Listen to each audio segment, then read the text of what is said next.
त्वं शरणं ब्रजेश। खबर वन न्यूज चैनल के ज्योतिष मार्गदर्शन में सभी जिज्ञासु श्रोताओं का हार्दिक स्वागत है। आपका स्नेह हमें ज्योतिष के विभिन्न सूत्रों को समझाने में मददगार साबित हो रहा है। आज हम आपको बताना चाहते हैं कि ज्योतिष सीखने का क्या उद्देश्य है, ज्योतिष समझना क्यों जरूरी है, किसी भी कुंडली में आप धर्म और अधर्म को कैसे फलित करेंगे, आपको कैसे पता लगेगा कि आप इस जन्म में सुख पाएंगे या दुख। सुख और दुख इसका संकेत कुंडली में हमें कौन से ग्रह करते हैं। तो सबसे पहले हम आपके शुभ और अशुभ कर्मों को देखने के लिए शनि देव को देखते हैं। यह आपको आपके पूर्व जन्म में किए गए शुभ और अशुभ कर्मों का फल इस जन्म की कुंडली में आपको देंगे। अब आपको सुख मिलेगा या दुख, ये शनि देव जिन ग्रहों के साथ बैठे हैं वो आपको बता देंगे। गुरु देव गुरुओं की और ब्रह्मा विष्णु महेश की कृपा है। देव गुरु बृहस्पति आपको इस जन्म में शुभ फल देंगे या अशुभ फल देंगे, इसके लिए आप गुरु की स्थिति को कुंडली में देखें कि हमारे गुरु किन ग्रहों के साथ विराजमान हैं, वो पापी ग्रह हैं या शुभ ग्रह हैं। आइए विवेचन शुरू करते हैं। शनि देव यदि अपनी राशियों में विराजमान है, मकर राशि में, कुंभ राशि में और उच्च के तुला राशि में,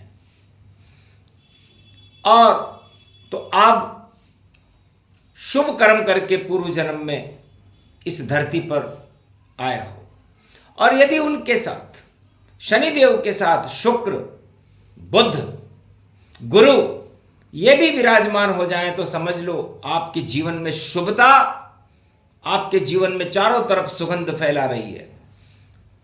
जिस भी कुंडली के अंदर शनि का संबंध गुरु से बनता हो, शुक्र से बनता हो, बुध से बनता हो, वह पुण्यात्मा और अच्छे मनुष्य की और या स्त्री की कुंडली है जिसमें ये योग दिखाई देते हैं। और यदि शनि का संबंध राहु से बनता हो, केतु से बनता हो, मंगल से बनता हो, तो समझ लीजिए कि आपकी कुंडली में, और सूर्य से बनता हो, चंद्रमा से बनता हो, तो आपको समझना होगा कि आप कुंडली में पूर्व जन्म में कुछ अशुभ कर्म करके आए हो।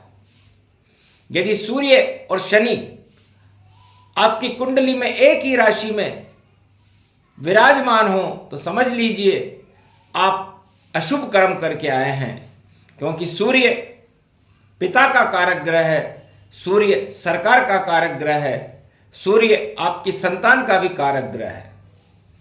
यदि पूर्व जन्मों में आपने इनमें से किसी के साथ भी धोखाधड़ी या उनकी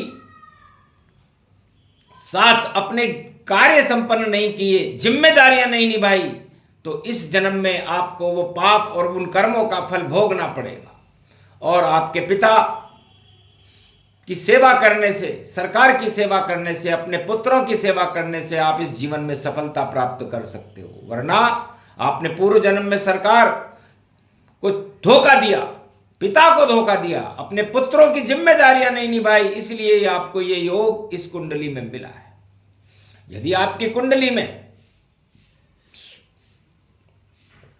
शनिदेव मंगल ग्रह के साथ बैठे हों तो समझ लीजिए कि आपने अपने भाइयों के साथ धोखाधड़ी की है।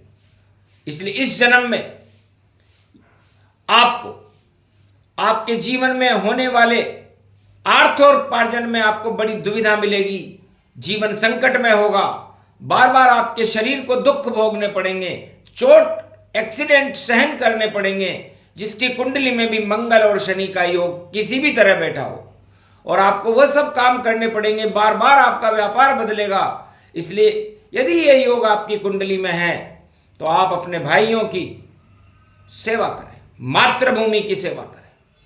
यदि शनि का संबंध चंद्रमा से बनता है तो आप एक राष्ट्रद्रोही व्यक्ति हैं। आपने अपनी माँ और अपनी देशभक्ति में कोई षड्यंत्र किया है, जिस कारण आपको ये शनि और चंद्रमा का योग मिला है। इसलिए ये राहु और शनि यदि मिलते हैं तो आपको छोटे कर्म करने पड़ेंगे, और आपने अपने दादाजी के धन संपत्ति में या उनकी सेवा में कोई चूक हुई है आपसे, उसके कारण आपकी कुंडली में ये योग आया है। इसे कर्म फल को आपको भोगना पड़ेगा। शनि और केतु, आपने अपने नाना जी की संपत्ति में कोई चूक की है, उनकी सेवा में कोई चूक हुई है, इस कारण आपको ये योग देखने को मिला है। तो शनि केतु, शनि राहु, शनि सूर्य, शनि चंद्रमा, ये जब भी कुंडली में योग बनाते हैं तो आपको अशुभ फलों की और दुख की प्राप्ति होती है, और जीवन में सफलताएं लेने में आपको कड़ा संघर्ष करना पड़ता है। और यदि जीवन में आपके शनि देव गुरु से, बुध से और शुक्र से संबंध बना देते हैं तो आपके जीवन में खुशहाली, वैभवता, प्रसन्नता, आपकी प्राण प्रतिष्ठा, आपका ऐश्वर्य, आपका पुरुषार्थ इस संसार में सुगंध बनकर चमकने लगता है, और आप एक धार्मिक व्यक्ति हैं जो शुभ कर्मों को करने में हमेशा रुचि रखते हैं। क्योंकि सूर्य और शनि, आपने शिव जी का, शनि शिव जी को कहते हैं, तो आपने शिव जी का कोई पाप किया है, द्रोह किया है, शिव पूजा में कोई विघ्न पड़ा है, शिव जी आपसे नाराज हैं, उनकी नाराजगी को ठीक करें। और यदि मंगल और शनि एक साथ बैठते हैं तो आप स्वामी भगवान कार्तिक, जो मंगल का ही स्वरूप है, और शनि शिव हैं, इनकी आराधना करके आप इस दोष को इस जीवन में हटा सकते हैं, या आपको भारी कष्ट देंगे यदि ये योग आपकी कुंडलियों में किसी भी ग्रह और किसी भी भाव में बैठे हैं। और गुरु जब उच्च के बैठते हैं, कर्क राशि में बैठे हों, धनु राशि में बैठे हों, या मीन राशि में बैठे हों, या गुरु अपने मित्रों के साथ बैठे हों, गुरु बुध के साथ बैठे हों, गुरु शुक्र के साथ बैठे हों, गुरु सूर्य के साथ बैठे हों, गुरु चंद्रमा के साथ बैठे हों, तो ये आपको शुभता प्रदान करेंगे, और आप पूर्व जन्म के बहुत पुण्यात्मा हो और इस जन्म में आपको शुभ फल मिलेंगे। ये सूक्ष्म विवेचन पाप और पुण्य का, धर्म और अधर्म का, शुभता और अशुभता का आपको वाणी गुरु जी ने ज्योतिष मार्गदर्शन में बताया। इसे आप अपनी कुंडली पर फलित करके देखें कि वास्तव में आप सुख पा रहे हैं या दुख पा रहे हैं। हर व्यक्ति न बहुत ज्यादा शुभ कर्म करता, न बहुत ज्यादा अशुभ कर्म करता, ये मिला जुला असर रहता है।